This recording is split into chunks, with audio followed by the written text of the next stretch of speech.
others being brought to you by Lyceum Northwestern University. Lyceum Northwestern University, molding students with social conscience.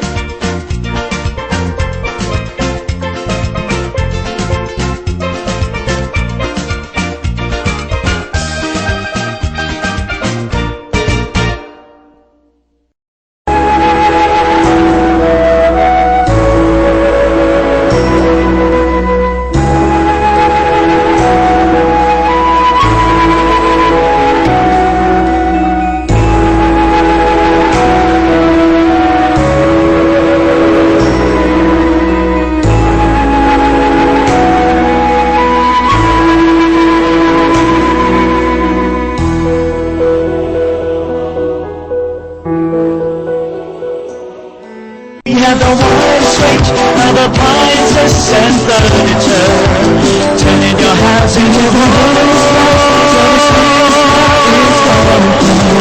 Hanap na buhay makakanta na, 'cause we care here at the Family Trade House Corporation. It's the home of affordable luxury and quality lifestyle. Wala nang hahanapin pa, darating.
Ito na ang ika-4 na taon na pagsasadaos ng 100 Islands Festival.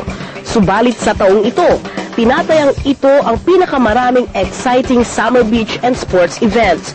Ika-20 pa lang ng Abril nang ilunsad ang ilan sa paghahanda ng naturang okasyon, kabilang ang ilan sa minor events. Ika-22 naman ng Abril inilunsad sa publiko ng pamahalaang Alaminos sa pamumuno ni Mayor Braganza ang highlight ng 2005 100 Islands Festival, kung sino-sino ang supporters sa isang press briefing sa Alaminos City Library. Dito, ipinagbigay alam ang pagkakaroon ng 100 Islands Major Cycling Event na bukas para sa aktibong siklista, kabilang ang kupunan na bumubuo ng Philippine team na lalahok sa nalalapit na Southeast Asian Games nitong Nobyembre. Ang kauna-unahang cycling event sa lungsod ng Alaminos ay kinilala ng Integrated Cycling Federation of the Philippines bilang paghanda ng mga siklista na sasabak sa 2005 Tour ng Pilipinas at Southeast Asian Games. Ang event ay pinagtulungang buuin ng Philippine Cycling Team at ng National Cycling Federation of the Philippines at syempre ng lokal na pamunuan ng Alaminos sa pamumuno ni Mayor Hernani Nani Braganza. We are also taking advantage of this situation or those events to promote environmental awareness of the need to protect the environment for us to be able to achieve a future that is not just for the generations who are with us today, but for the next generations to come. But it is also important that we support all the efforts of the provincial government as well as that of the other cities within the coastlines of Pangasinan to precisely promote yung mga activities po nila.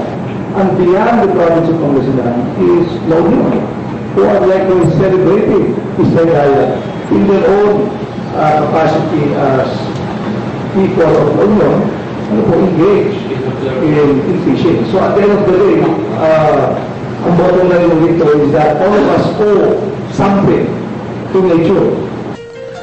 Ika-28 ng Abril, isang araw bago ang mismong cycling event, tinipon ng Race Director General na si Jess Garcia ang mga kalahok sa cycling event. Kabilang ang PNP Marshal, Road Marshals, cyclist, support team vehicles at mga media na magsasagawa ng documentation. Ito'y upang muli ay isa-isahin ang alituntunin na bahagi ng race at paraan sa pagsabak sa mismong karera. Binigyan din dito ang mga posibleng disgrasya sa kalsada na dapat ay iwasan maging ng siklista, marshals, support vehicles at ng mga media na magko-cover. Binigyan din dito ang mga batas ng Tour de 100 Islands ng mga regulations na saklaw ng batas ng international rule at ang 21 ground rules kung saan dito ay isinasad rin ang multa sa pagsaway.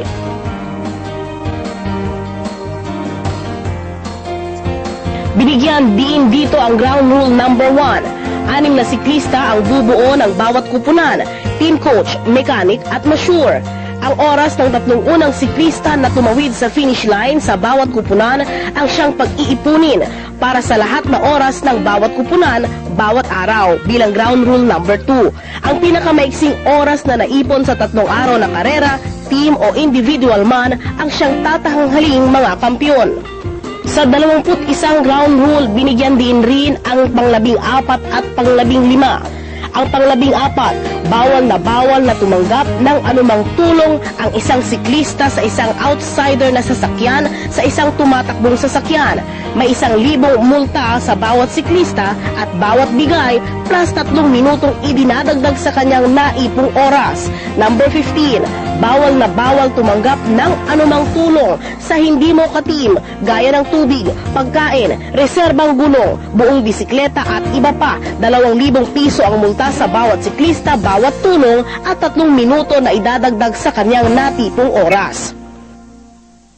Kinabukasan, ika-29 na ng Abril, sinimulan ang unang yugto ng 642 kilometers cycling race. Ang unang yugtong ito ay binubuo ng 201 kilometrong race na tatahak sa Alaminos City. Alas 8 ng umaga, nag-start ang karera sa Lucap Wharf. Dinaluhan ang starting point nila Vice Mayor Teofilo Humilde Jr. ng Alaminos City at Vice Mayor Alvin Fernandez ng Dagupan City.